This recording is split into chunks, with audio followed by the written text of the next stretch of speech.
Welcome to The Explainer. Today, we're diving into a book that's, just about 2,400 years old.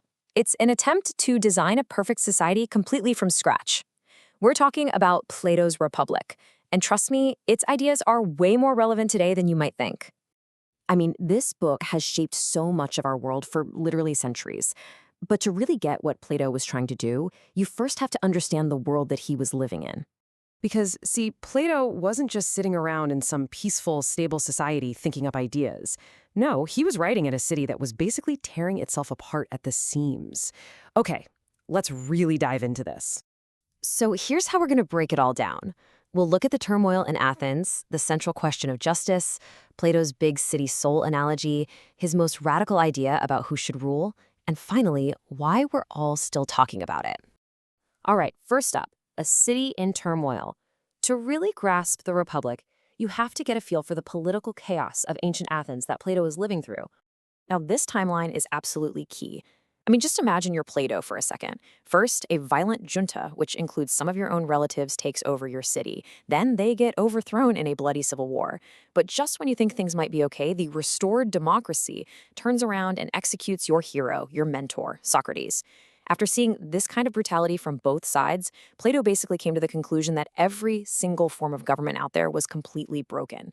And all of this chaos, this deep disappointment, it drove Plato to ask a really fundamental question, a question that becomes the absolute core of the entire book. Yeah, this question, it drives the whole thing. The entire book is basically one long conversation where Socrates and his friends are trying to figure out what justice actually is. And not just as, a set of laws or a government system, but as a virtue, something deep inside the human soul itself. So through the character of Socrates, Plato takes on all these common sense definitions and just dismantles them, one by one. Repaying your debts? Well, what if the person you owe has gone insane? Should you give them their weapon back? Probably not.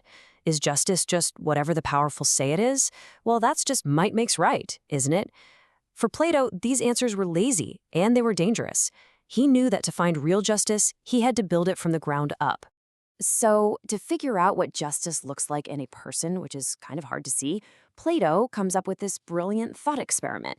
He says, hey, let's design a perfectly just city first. Why? Because a city is basically just like a human soul, only a lot bigger and way easier to read. And this slide right here, this is the core of his whole argument. Plato says that a city and a soul both have three parts. You've got the city's producers, the people making things, and they're just like the soul's desires, our appetites. Then you have the spirited guardians, the warriors, and they mirror our own sense of spirit, our courage and honor. And at the top, you have the rational rulers, who are like our own reason, the part that's supposed to guide the whole system. So here's the crucial point. For Plato, justice isn't a list of rules. It's a state of internal order, of harmony. A city is just when the rulers rule, the guardians protect, and the producers produce, and nobody steps on each other's toes. And in the same way, a person is just when their reason is in charge, guiding their spirit and keeping all those desires in check. Okay, so this whole search for a city ruled by pure reason, it leads Plato to his most famous and, let's be honest, his most controversial conclusion. Because if reason is supposed to rule the state, well, who are the most reasonable people? He argues that the only people fit to have political power are philosophers. But now, hold on. He doesn't just mean academics who like to sit around and debate. He means people who have achieved a genuine, deep knowledge of ultimate reality, of what is truly good with a capital G. And he illustrates this with his famous allegory of the cave. Picture this. People have been chained up in a dark cave their entire lives, just watching shadows flicker on a wall. To them, those shadows are reality. The philosopher, Plato says, is the one person who breaks free, who climbs out of that dark cave and sees the real world lit up by the sun. And that sun, it represents what Plato calls the form of the good, the ultimate truth. And because the philosopher has seen this ultimate truth, they are the only one who can lead everyone else out of the darkness of ignorance.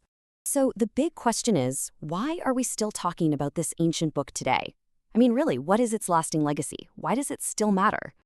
It matters because Plato identified these fundamental conflicts in politics that we are still wrestling with every single day. We're still debating if we should be led by experts or by popular opinion. We argue constantly about that balance between state control and our individual freedom, and that struggle between our own personal ambitions and what's good for everybody else. That's a constant theme in our lives. These aren't just historical questions, they are our questions. And in the end, he left us with this incredible paradox. The people who most deserve to have power are the very same people who are least likely to want it. A true philosopher, in his view, would much rather contemplate the truth than get their hands dirty with the messy business of politics. And that's a final thought that really challenges us, even now, to think about what leadership and wisdom and society are all about.